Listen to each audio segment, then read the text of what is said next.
Hello. Hello. Happy Friday. Yeah, it's Friday. You were just beatboxing into your mic a second ago. I was. Are you going to share that with the folks or Wow, that's a lot of pressure. I don't think so. I think that was still in the workshop. Okay. You know, it's still in the lab. I'm figuring it out. All right. Well, I'll just tell people that it sounded really good, so maybe someday it'll make it onto here. Cool. Perhaps. That'd be a good postlude. Maybe. Yeah. Or outro. I'll beatbox our outro someday. Sounds good. Anyway. So, by the way, you are killing it on the Twitter account. Oh, thanks. Yeah. Like our social media presence is legit. Yeah, I'm just trying to keep up with it, and posting GIFs and pretending like I'm an experienced social media manager. Uh-huh.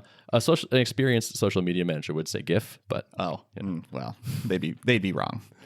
My God. Okay. We're gonna come back to this. Are we doing that? We don't have 2 hours.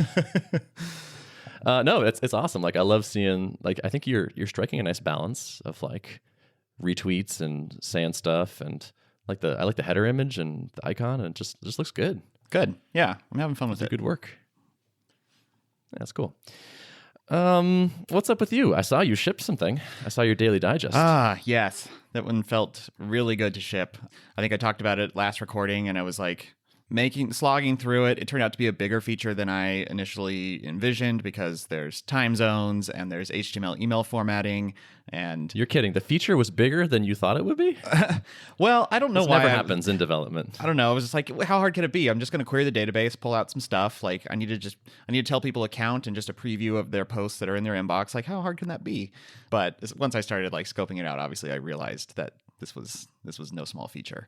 I wrote a journal entry about it today, so kind of talked a little bit about the details of that at leveljournal.com. I reached a point on, I think it was Wednesday maybe, when I was like, okay, I think it's about ready to go. I'm going to, I started out with Postmark's email templates, which kind of just have like basic styles and table layout and stuff like that. That's kind of basically responsive. I was like, I'm using a table for everything. This feels good. This feels correct. And then I started actually doing my first like real tests through hitting Postmark, having it land in my Gmail inbox. And the first one obviously just looked completely catastrophic, like totally wrong. I was like, what is going on? I was under the impression that Postmark would automatically inline your CSS styles for you, which is kind of a critical step for HTML email because, of course, you can't just pass a style block or a style sheet to an email client. They will not honor that. So you have to literally have like all your styles in a style attribute on every element in your email in order for it to render properly. And I was thinking, like, Postmark, I'd read somewhere that somewhere in their docs, I remember reading the line that, like, will automatically inline for you. So I was like, awesome, I don't even have to worry about this. And it turns out it's only if you use, like, their templates feature and you, like, pass, like, a blob of data and they will, like, string swap in your data and inline the template. But you have to, like, set up the template on their service or whatever. So that wasn't going to really work with how I'm designing it. So I was like, great, now I have to worry about this. And it's just funny when you reach that point in a building a feature where like I was mentally committed to like, I'm going to ship this today. This is going to be the day it's going to go out. And then just the letdown you feel when like you realize this could be another week's worth of work.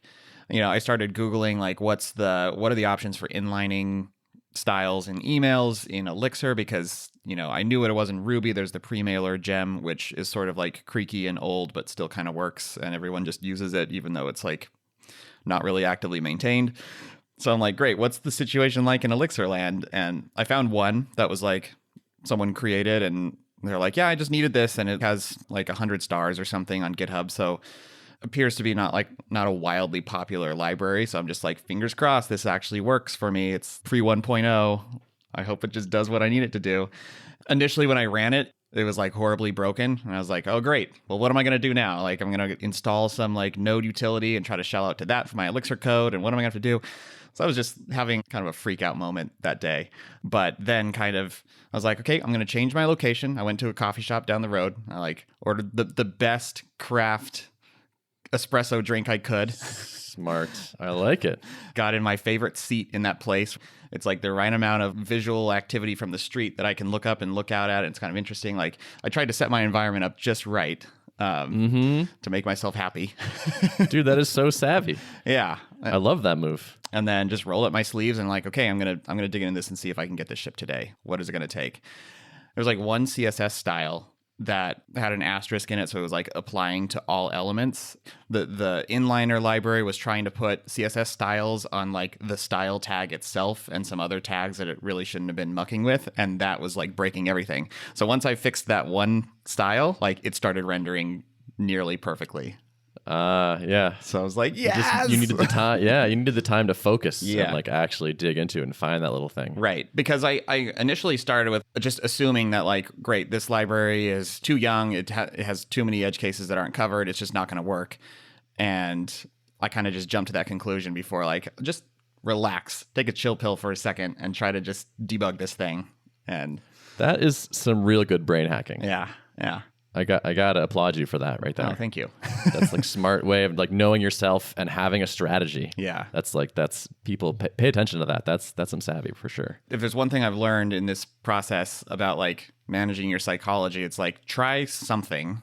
And it would have been bad for me to just continue to sit here and not change anything about my environment or try to like pull one of the tools out of my tool belt for figuring out how to like change my perspective on things. And so, yeah. And it worked. Yeah, it worked. That's awesome. That's cool. And by the way, I wanted to mention that your post on doing this is also worth reading for a lot of people because you are someone that has done a lot of like, and then periodically we should email some people some stuff. And what are the gotchas and what should you think about as you design that feature? You've probably thought about that more than almost anybody. Yeah. And it was really interesting reading your notes on that because there were some like really smart design decisions in there that I thought were cool. Showed your battle scars. Yeah. It did bring back some memories when I'm like, oh, so I'm writing a thing that needs to schedule an email to send at a specific time of day. This feels familiar. You might think about taking that stuff from that post and like you could share that post to like the programming subreddit or something. I think if you positioned it maybe a tiny bit differently and we're just like how to design a reliable email job or something like that, some sort of thing, that could be really popular. I think people would like that. So I actually just wrote that post an hour before we just hopped on this call. And I've been trying with my journal posts not to spend more than like half an hour to an hour writing them because I just want them to be, I want to be able to produce a high volume of them and not waste too much time editing and stuff. But as I was writing this one, I was feeling like this could be a bigger post that I actually spend a little bit more time on and give a little bit more concrete details and stuff. So yeah, maybe it was worth it. The care you took in it definitely came through. Cool. Yeah. It's good writing. Thank you. I love good writing. Anything else going on with you? So how do you feel shipping that feature? That was a big one for you. Yeah, that was a really big one. I feel really accomplished getting that shipped, and I knew it was vital. There were people who had things sitting in their level inboxes that they didn't know was there. So I've already spoken to a few people and they're like, oh yeah, it was good. Yeah, I didn't even realize I had stuff in there. So it kind of looped me back in. So that's exactly what it's supposed to do. So Nice. It was fun for me to get it. I was like, oh, hey, look at that. Yeah. Level just emailed me. Derek effectively wrote me an email. Yep. with code and CSS. Yep. I wrote that code just for you, Ben. I appreciate that. Thank you. Cool.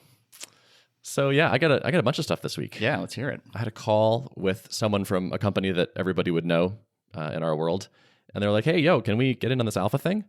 And I was like, "This is very cool. I would love to have this particular group in because it would give us a little bit of cred, and also I think they would give really good feedback." And the great thing about that was at one point I was going to ask, like on my list of sales questions is like, how did you hear about Tuple? I'm trying to figure out what's working on the marketing side. And he said, before I even asked him, he's like, every time we complain about our pairing tools, someone mentions Tuple.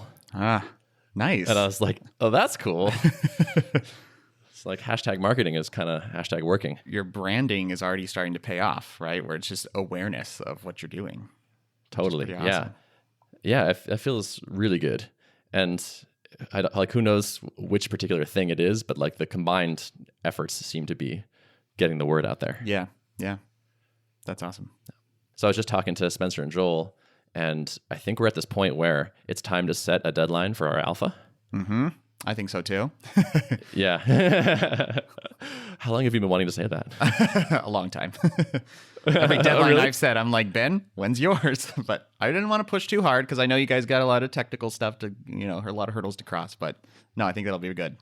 That's fair. Yeah, no, it's time. And so we're going to sit down on Monday and sort of figure out what that is. Let's look at the list and come up with something. But I think it's time, and we're close enough that we can make a reasonable guess, which feels really good. Mm-hmm. Mm-hmm. Yeah. So I'm psyched for that.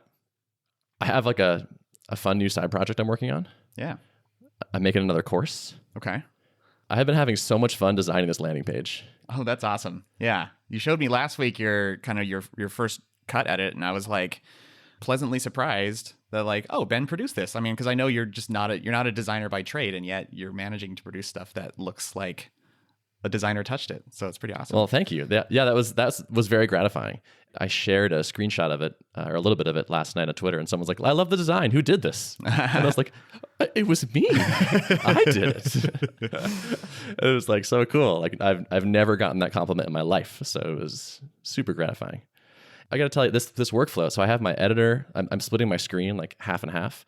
And on the left, I have the Vim with my page open. And on the right is Chrome auto refreshing, like as it rebuilds and stuff. And just that situation where like make a change over here, save it, and immediately refreshes and I can see it is just so nice. Especially because I'm using Tailwind. And so it's like I'm not flipping between style sheet and HTML and whatnot. So I'm just in the HTML tweaking stuff. I feel so fast. I can like do things now. Man. Yeah. If you're ever doing a session like that and you feel like it would be appropriate to do so, it'd be fun for you to like turn on your screencaster and just like record you doing that. I think that'd be really totally cool. Yeah. I think I'm going to do something like that pretty soon. I felt like maybe too insecure, I guess, or just like it wouldn't be entertaining enough because I was too slow. But now it's starting to get to the point where like I'm passable ish. And so it's like I could stream something about this. I think could be cool. Yeah. It was nice too. Like I got some feedback. So I've been sending this design around to a bunch of people, and I got some feedback from Steve Schoger. Mm-hmm. There we go. Finally got him in. It's been 13 minutes and we haven't mentioned him yet. And he was like, "Oh, like you might want to try like some different backgrounds to like kind of give some visual interest to the page." And that's like such a big change because I had a bunch of stuff already designed, and it was like, okay, like this background color goes from like gray to purple or something, and then all the text on it has to change, and a bunch of other things have to change. And so I was like, oh, this sounds like an intimidating amount of work. And I just sort of gritted my teeth. I was like, all right, I'm gonna try it. I'm gonna do a branch. Like I kind of don't want to make this a big thing, but let me just open up, like start a branch and like start doing it. And I started walking down that path, and like didn't take that long. And I was like, okay, I'm starting to see how this might work. I was talking to Adam and I was like, dude, this is 50% amazing and 50% arduous, where it's like, why does this look bad? How do I make this better? Like try this, try that, try this, try that. Like so much trial and error. But slowly, like it's certain things are starting to click. Honestly, like that's a great way, I feel like, to get better at design is trial and error. Like it is a totally valid approach. Even if you're an experienced designer, you're really just leaning on existing learnings you've had about like, I just have a gut feel about the amount of padding I should put here. But until you've done it, you actually don't know. But a framework like Tailwind just gives you like a handful of utilities and you just try them out. And it's not like enter an arbitrary pixel number and then try to stay consistent with that. You know what I mean? Right. So, yeah, exactly. It's like margin top 3. No. 4? No. 5? Okay, that's good. Yeah. It feels so fast and open to experimentation, and I'm really into it. If you didn't have like some kind of framework with utilities like that to play off of, you know, you may have taken the route of like, I'm going to learn some Sketch and learn how to like mock things up and like play around with designs over there, and then we'll like slice that into HTML and CSS later. There would be a much higher bar for you to have gotten into web design, you know, if you had to like learn Sketch and all that. I don't like it as an intermediate step. Yeah. Like, I guess if I were doing a lot of designing and like coming up with like quick mock-ups were really important, then I think the payoff would probably be there for that. But for me, it's like you're investing in this thing that's not the thing. It's not the final product. So why spend a lot of time there? Yeah, and I think it's very common. Like this is something that the Basecamp team has talked about forever, where they just try to get into the final medium as quickly as possible because one, you just can't really play with a design in a mock-up tool or in something like Sketch the same way you can with HTML. So like just feeling it is not the same. And there's a lot of value in that. If you're investing in placing things on the page in a certain like system, you might as well be doing it in HTML. And I've always ascribed to that too. I enjoy designing in HTML much better. One downside of this design stuff is that I was totally stalling on launching this course because I want to just keep working on the design. Like now I have this thing where it's like I get to obsess about every little bit. And I was like, oh, maybe I should go buy like some icons and like put some icons over here. And then it's like, okay, which icon set do I want to buy? And like, maybe I'm stalling again. I may need some deadlines in a couple places. There's like a whole farm of bike sheds now that I can look out Exactly. upon and paint any individual one, any of 1,000 colors. It's bike sheds all the way down. It totally is. Yeah. But I did want to share a couple things that helped me out, like how I got a little bit better, which is what you already touched on, which is just copying existing things. So when I was like, what's a good way to do a form input kind of thing? I would just go look at a few of them, like go look at the Tuple landing page that Steve designed or a few other things. Like I would go look at Adam's stuff or level stuff and just be like, what have other people done? Like, oh, I like that. And you can just basically rip off the heart of it without totally copying it visually. That was helping a lot. I also have been reading Steve's design tweets and watching his refactoring UI screencasts, which are super cool, where he like starts with a UI and then like redoes it in the video. That is like great. It's like live coding for design. It's fabulous. The last thing for me that I think is kind of important is having friends who will tell you when it's not that good. Yeah. Having friends with high standards and who are willing to be like, it's fine as is, but like you could make it better this way. Yeah. It's so useful. Yeah, and there's a lesson there. If you're a friend with an expertise, don't just be nice, like be honest. Yeah, I think exactly. That's very good advice. So anyway, so this thing that I'm doing, it's time to get out there so I can stop stalling on design. There's still more design stuff I want to do, but by the time people hear this, it's going to be out there. It's called Habits for Hackers, and it's at habitsforhackers.com. So I read Atomic Habits recently, or I've read most of Atomic Habits recently. Nonfiction. Keep yourself honest. Yeah, nonfiction. How do you get through all of it, really? Mm-hmm. James Clear brings up this point that I think is great, which is your success is so much a lagging indicator of the habits you do. And I love that point. And I was like, I want to get a little more serious about the habits that I'm doing because I'm in a kind of a crucial phase of my life right now. And I was like, I should get a group of people together to like do habits with me because I've had good success in the past of like accountability buddies making me get more done of a habit. And then I was like, I should put like a course/community of people together who want to practice good development/work habits.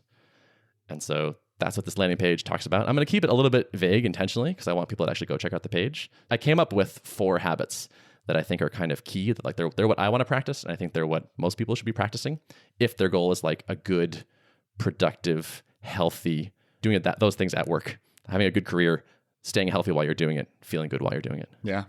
And this sounds like great content. It's an excellent domain, habitsforhackers.com. Thank you.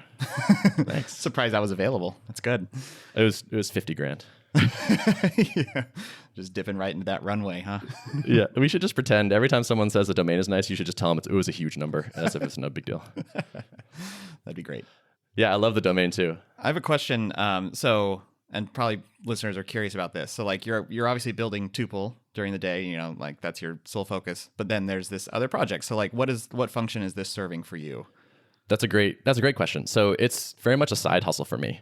So this is like, let me extend my personal runway to keep working on Tuple. I brought it up with Spencer and Joel before I launched this or like even committed to it for sure. Cause I was like, I want to make sure that you guys know that like the purpose of this course in my mind is to fund me to work on Tuple. Like it is Tuple enabling very much in my head. And Tuple is very much the priority. Yeah. You're thinking like a bootstrapper and it's good. It's like, how can I make sure that my runway is not going to run out? And I think it's smart. Like if you have the bandwidth to do it, then I think it's a smart thing. I do actually. Yeah. Like I don't think it will interfere. I actually have a fair amount of time on like evenings and weekends. Like I have a number of hobbies that I don't want to do more of. Like I want to do less of them. There's like stuff I do to waste time on my off hours. It's like I could just turn that into working on side project and have it be so much more productive and better. So I'm doing that. So I talked to both Spencer and Joel, and they're both like cool with it. They're both like, oh yeah, absolutely. No, didn't seem to have any trouble or concerns with it. So yeah, so I'm excited. It's gonna be fun. Cool. So when does that launch? So that domain is live right now. You can go see it when this comes out. It will be there. You can sign up. My plan right now is to recruit people / sell people. It will be paid, and then run it starting in early January. Do a kind of like a New Year's, new you. Let's start building some awesome habits, kick off the year, right? Yep. Makes sense to capitalize on that. Yeah. It's just like the holidays are coming up. Like why make a thing happen now? Why execute on a thing? Mm-hmm. Let's get ready and then hit it in January. Nice. Is it going to be a lot of writing you're going to be doing? Are you going to do videos? Like, do you know the format? I don't quite. Okay. I think video feels right for this. Yeah. There's a bunch of things I want to say and emote and such.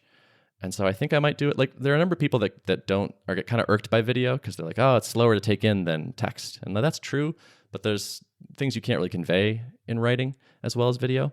So I think it might be primarily video with a sort of community forum-y component. Mm-hmm. Yeah. Nice. Well, I can't wait to check it out.